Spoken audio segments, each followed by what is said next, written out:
बेटा इस शॉर्ट में देखिए, ध्यान दीजिए। अब ये है आपका सरकारी बजट से रिलेटेड चैप्टर नंबर 10, क्योंकि 9 तक तो चैप्टर हो चुके हैं सारे। इसमें आपके 3 क्वेश्चन बनते हैं बेटा, खाली सिर्फ 3 क्वेश्चन बनते हैं जो इंपोर्टेंट है। पहला, सरकारी बजट के उद्देश्य। उद्देश्य याद रखना, 1 या 2 उद्देश्य आपसे पूछे जा सकते हैं, ठीक है। केस बेस्ड स्टडी के फॉर्म में पूछा जा सकता है, सीधे भी पूछा जा सकता है, ठीक है। तो प्लीज इसकी तैयारी अच्छे से करें। उद्देश्य आपको 100% और रट्टा मार के जाना अच्छे से और समझ के भी, क्योंकि अगर केस बेस्ड स्टडी में आ गया तो आपको थोड़ा समझ के देखना पड़ेगा कि कौन सा वाला इसके अंदर आ रहा है और किसको समझाना है, ठीक है ना।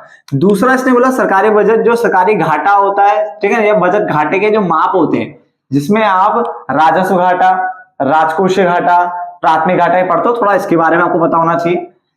3 अंतर पे ध्यान देना, प्रत्यक्ष कर और अप्रत्यक्ष कर से रिलेटेड क्वेश्चन चाहे 1 नंबर में आए बट आता ही आता है, ठीक है। इसलिए ध्यान रखना है, इसके वो भी देखना है कौन कौन से प्रत्यक्ष होते हैं कौन कौन से अप्रत्यक्ष होते हैं।